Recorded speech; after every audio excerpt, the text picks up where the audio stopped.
Hi, I'm Juliet. Welcome back. I'm really excited for this video because I undertook quite an ambitious challenge of turning around these unwearable pair of pants into something really cute and something worthy of taking to college with me. So enjoy while I struggle.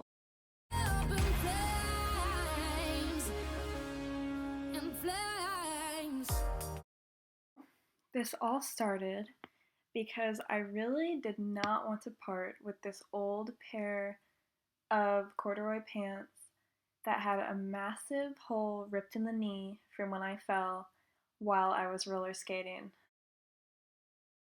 So the first thing I did was lopped off the pants part from the shorts part, and I was kind of scared to do this because of all the ways I could really mess up and waste a lot of fabric. But how I did it was I compared these pants to another pair of jean shorts I had.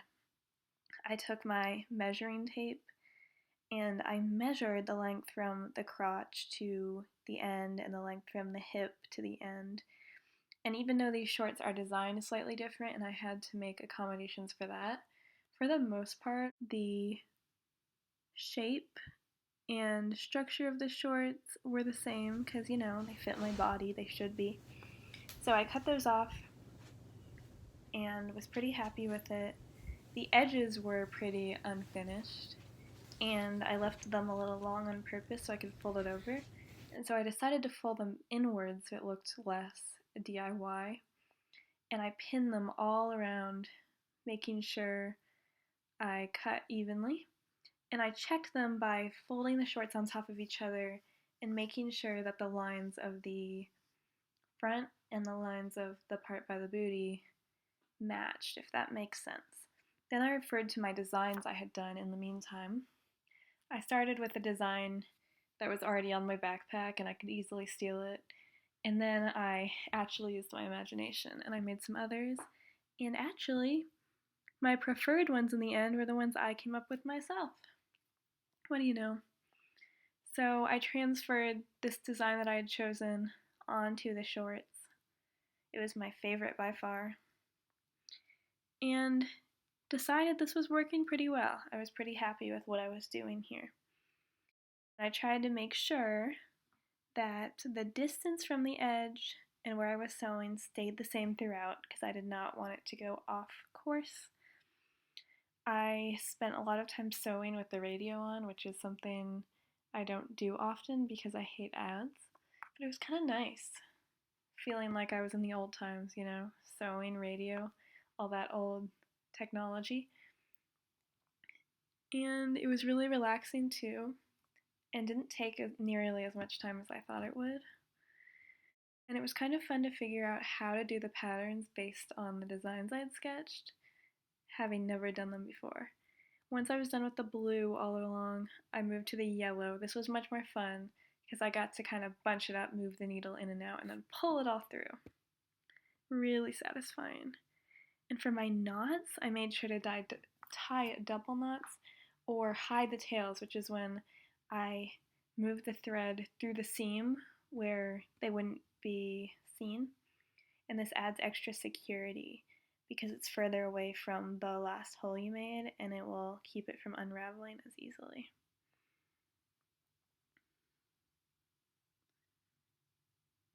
I went on and on like that for a while. I was really careful about where I was pulling the thread through because it's really easy to make mistakes while you're sewing. Sew the pants together. I've done that countless times.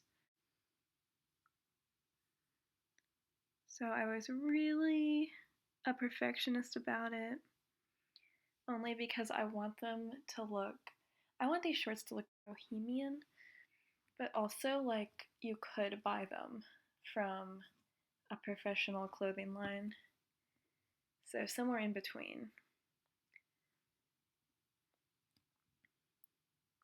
I also made sure to tug after I had done all my stitches to make sure that I wasn't compressing the width of the pant legs because God knows my thighs are not shrinking.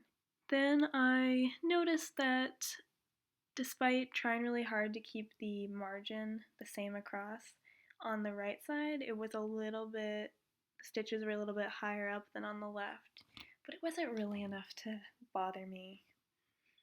So it bothered me a little bit, but I just needed to move on and keep going. There you can see how they're cracking right now.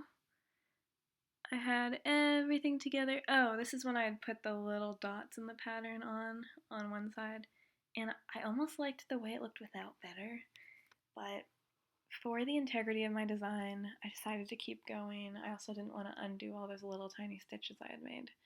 That would sure be annoying.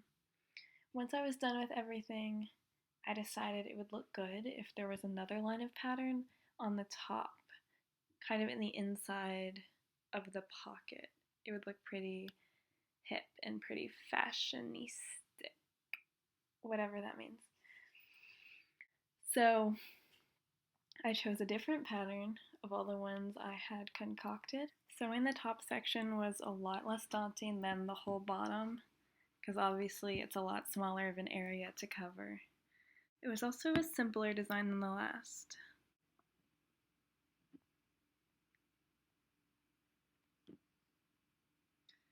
Here I ran into the pocket, which kind of scared me because I don't want to mess up the pocket or make it unusable. But it turns out this was just some lining that didn't even affect the real pocket, so there was also no avoiding it. So, oh well. I tied a bunch of knots and strings in that.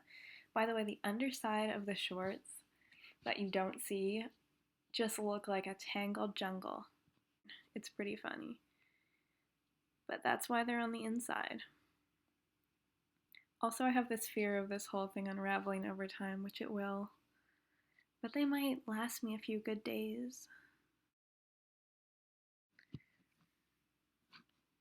So the broader theme of these pants, I've decided, is it's about loss and recovery, and how if you don't want to lose something that's all used up and all spent and over, then you have to transform it. You can't just keep trying to return to the same broken thing.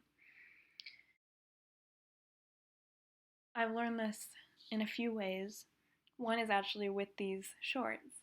You know, even while they had the big gash in the leg, I tried to wear them to school because I loved them. And it was a failure. You know, every time I walked up the steps, my knee would pop through and it was hard to sit down. And it was a bad idea, but I didn't want to let go. So I learned it the hard way. And another way this relates is to these family lake trips I used to go on. Whereas they used to be very fun, they slowly got more and more stagnant in a bad way. And we decided we can't just keep trying to continue this thing and this energy that's dead and that doesn't exist anymore.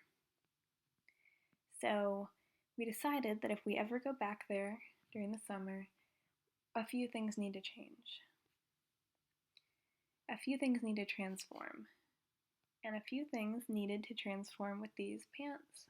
And so that's what I did. So you can hold on to some of the old as long as you're willing to change it as you change, so that things are still lined up, still work together,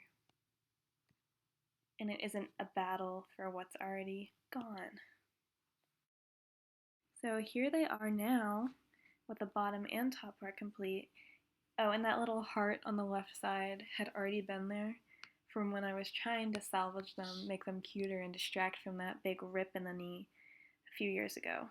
But I'm glad it's there because it matches everything. And it's kind of what gave me my idea for my color scheme. Now, once I was done with all the sewing, the fun part really came when I could model them. The cool thing about having this channel is I can be my own model. No one needs to validate that for me. That's pretty fun. So here you see I'm having fun, trying to do a graceful little catwalk. And I matched the shorts with billow top that I would realistically wear, but not very often because I don't like wearing anything besides t-shirts. And here I really had fun. Some really graceful, elegant poses you can see, very normal thing to do alone at your house. And there you have it. These are my completed shorts, and I hope you find inspiration from this and my many failures and fumbles and successes